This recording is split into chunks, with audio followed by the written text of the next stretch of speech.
In the toughest of battles, we can lose our will to fight. We can lose our ability to see the light at the end of the tunnel. We can lose sight of why we started the battle. But what if you could be the light for someone else's battle? No matter how tough or challenging, you kept them keeping on. Could you be the golden glow that leads to the freedom of another? Could you be the light that frees the shackles of evil? What would it take for you to find the courage to guide those you have never met but who needed you? Would you have the courage to take on that task? It's the life of an Irishman which answers these questions for us. This is his story.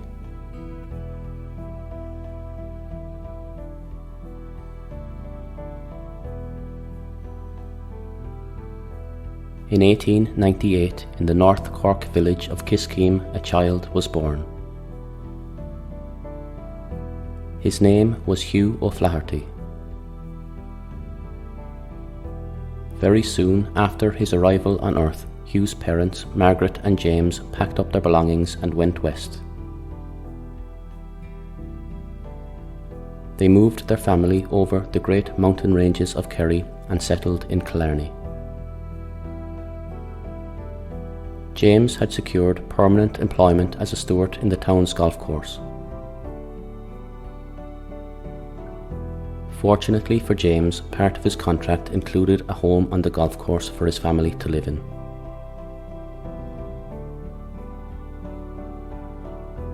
Hugh studied in the local schools of Killarney and was noted by all his teachers to be a very bright boy. Hugh didn't mind school, it stimulated his mind, but his real passion was golf. Due to the access his father could get him to the course, Hugh practiced regularly. As he entered his late teens, Hugh was one of the top golfers in Killarney, playing with the scratch handicap. It was because of this ability that when the time came for Hugh to leave school and to decide on his future before he understood the world, he was offered a scholarship to a teacher training college.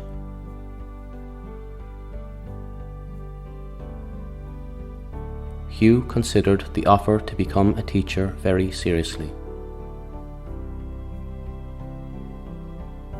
Having his fees covered by simply playing golf really appealed to him.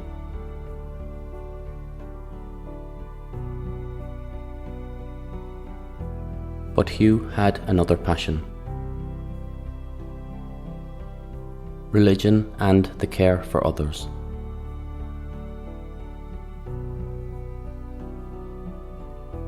He felt the calling to join the priesthood, and in 1918, at the age of 20, he enrolled in Mungret College, a Jesuit college in Limerick. It was a training school for those who wished to be missionary priests.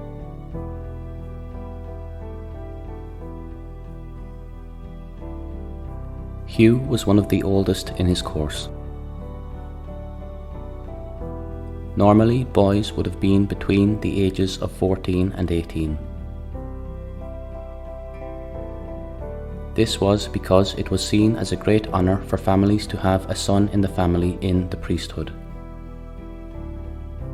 As a result, some sons were sent to train to become priests without any real understanding of what they were taking on or what they were giving up. Hugh, however, was different. He was one of the few who felt a great need to join. Because of his age, Hugh required the sponsorship of a bishop in order to let him train. Having the seal of a bishop meant he had understood his calling and he wasn't just joining as he couldn't find any other job. Hugh sent out as many letters as he could to as many bishops as he could track down. Eventually, he got a letter back. One from an Irishman who was at the time the Bishop of Cape Town. Bishop Cornelius O'Reilly. Cornelius agreed to sponsoring Hugh's training on the condition that when he was to qualify, he would join his missions in South Africa. Although Hugh had never left the Munster region of Ireland, he agreed without hesitation.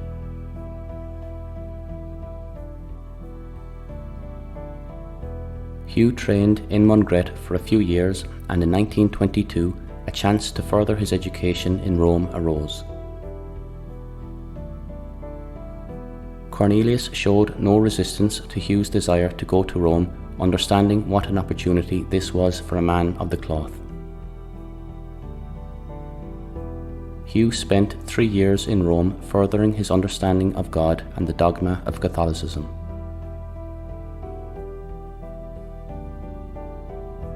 In 1925, Hugh was ordained a minister. It was a tremendously proud day for the Irishman.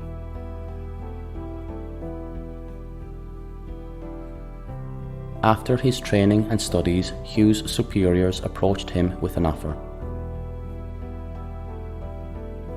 Having seen his abilities as a student, they offered him a role in the Vatican to stay on as a researcher.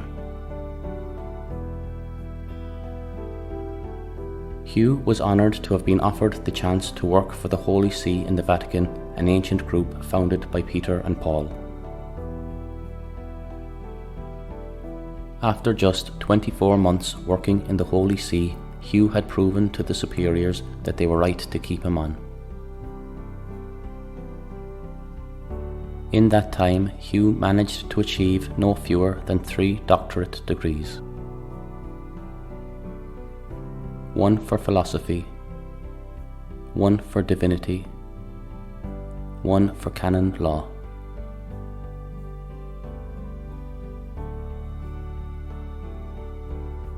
As well as achieving all which can be achieved academically, Hugh was also achieving on the golf course.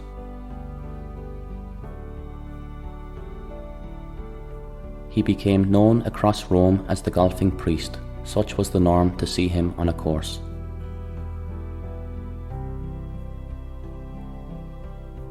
It was while on the golf courses of Rome that Hugh was able to speak on a regular basis with senior members of the church and share his ideas.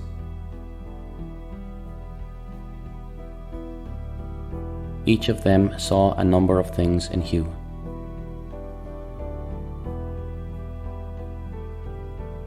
They saw he was a very likeable man with great character and wit.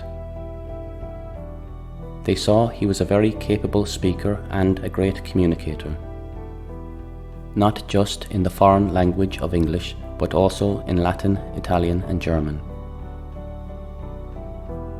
They also understood what a hard worker he was, given his ability to complete 3 doctorate degrees in just 2 years. As a result of these traits, and his order being one focused on a mission, Hugh was asked to work as a diplomat for the Vatican. He was sent to work in Egypt, Haiti, the Dominican Republic and Czechoslovakia.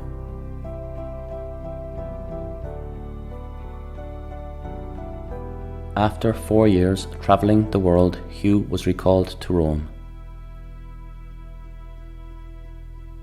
He had been selected by the Pope for promotion. He was chosen by name to be appointed a papal chamberlain, and he was given the title Monsignor.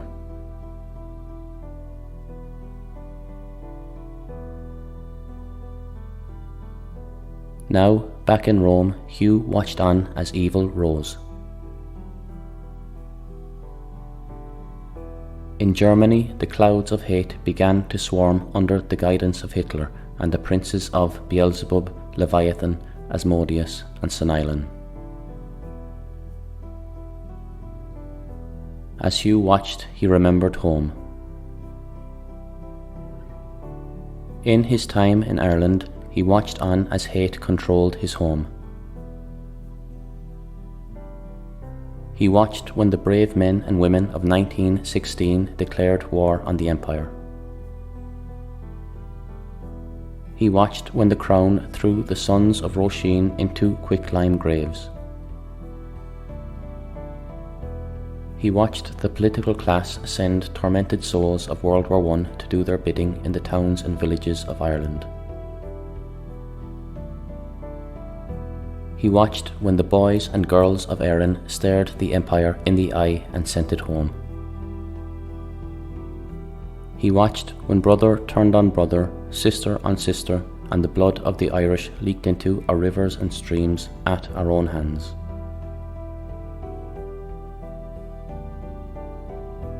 Hugh would watch no more.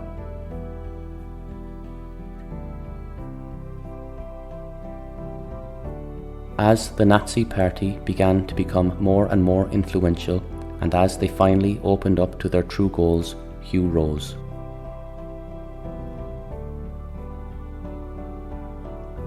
Hugh wasn't a man of violence, but he was a man of bravery and courage.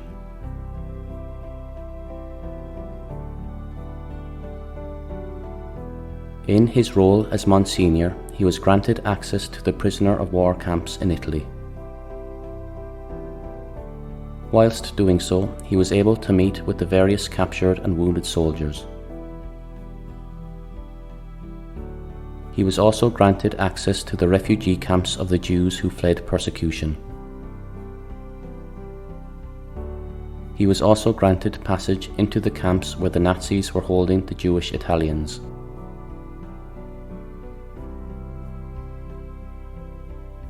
With unique access to each of these groups, Hugh quickly understood why he was called to the faith.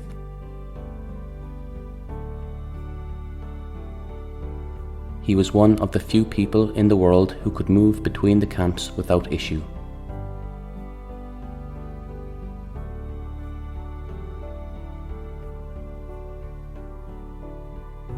Hugh began contacting diplomats, priests, and other officials who he trusted.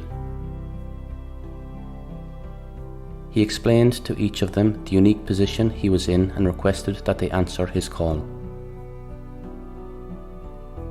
Hugh also began to contact people without power who he could trust. Farmers, bakers, carpenters, butchers, and grain storekeepers. Hugh created a network of well-trusted people who understood within the horrors of World War II and the Holocaust that good could still shine through.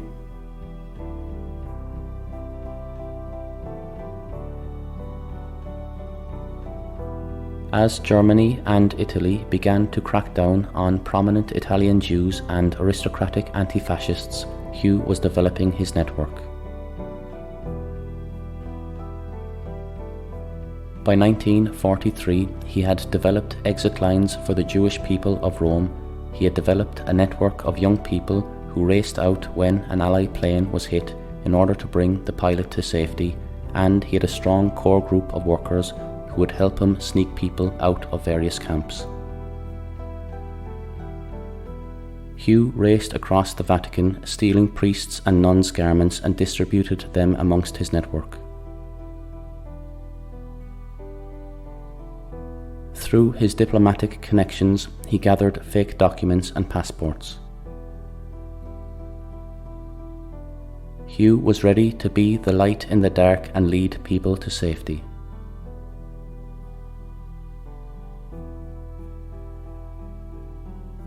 Hugh began giving sermons in St. Peter's Square.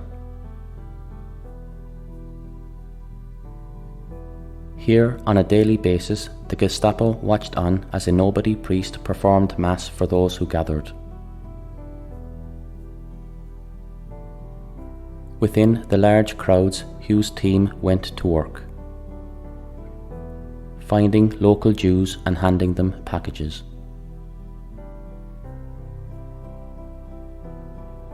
The packages had disguises and documents in them.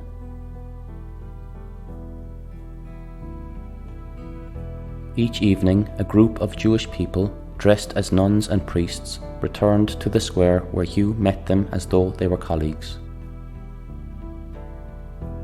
They all then walked together past the Nazi soldiers. They all walked to safety. Once in the clear, Hugh returned to the square to start the process over again.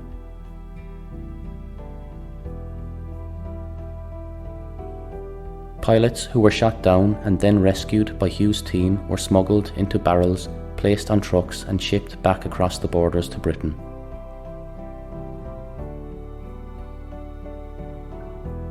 Those in the prisoner of war camps were smuggled out and kept in apartments across the city until the search for them was over. They were all then dressed as coal workers and drove themselves out of the city.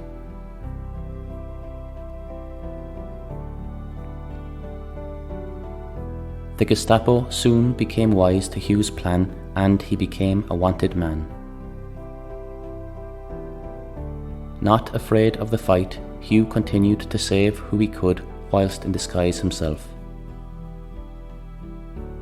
often dressing as a nun or coal worker himself to avoid detection. When word reached Herbert Kappler, the head of the SS Sicherheitsdienst and Gestapo in Rome, that Hugh was saving their victims and was difficult to locate, he took it personally. He ordered that a white line be painted outside St. Peter's Square. He announced that should the priest step over the line, he would be killed instantly. Pietro Koch, head of the Banda Koch, a special task force charged with hunting down partisans and rounding up deportees for the Germans, openly declared his desire to capture and torture Hugh and all his apostles.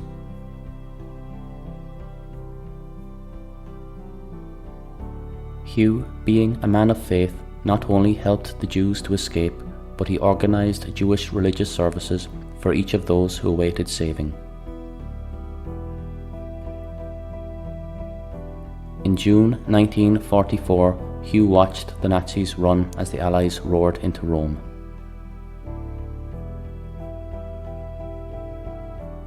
As the world praised the deserving work of the brave men of war, there were others whose reason for still being alive was an Irish priest.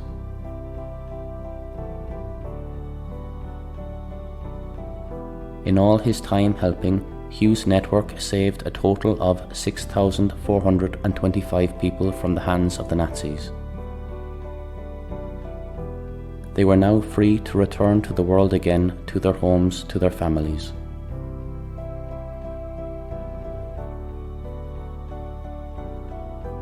As the remaining Germans were taken as prisoners of war, Hugh demanded and ensured that they were treated properly. He made it his job to explain that a large portion of the German army were just ordinary scared boys sent to war without desire or choice, most without cause.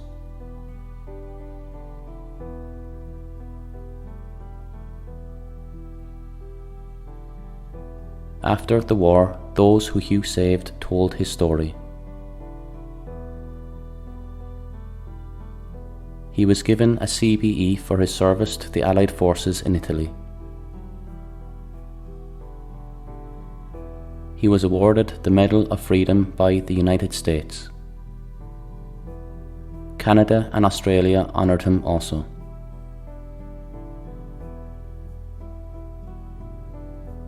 After the war, the Gestapo colonel who tried to capture and kill O'Flaherty, Herbert Kappler, was convicted of war crimes and sentenced to life in prison. O'Flaherty visited him many times in prison and Kappler converted to Catholicism. Hugh was Kappler's only visitor in his time in prison, and he was the man who baptized Kappler into Catholicism.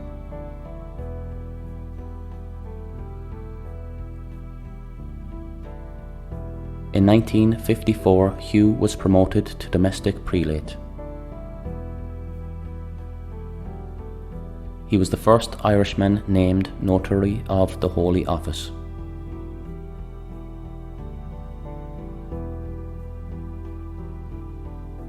In 1960, Hugh suffered a major stroke during Mass and failed to fully recover. He returned to Ireland to be cared for by his sister in Carsiveen in Kerry. He lived here for 3 years until such time as his soul was recalled. He passed away peacefully in his sister's home in 1963, aged 65.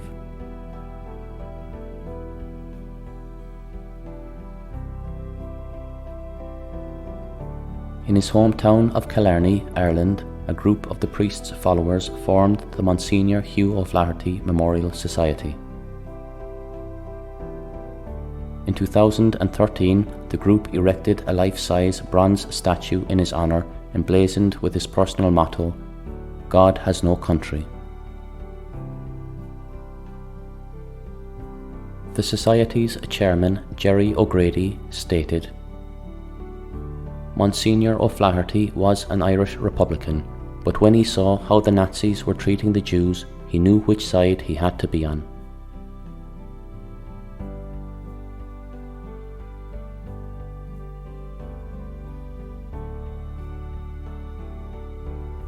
The music for this episode was written, performed and produced by myself, Ryan O'Halloran.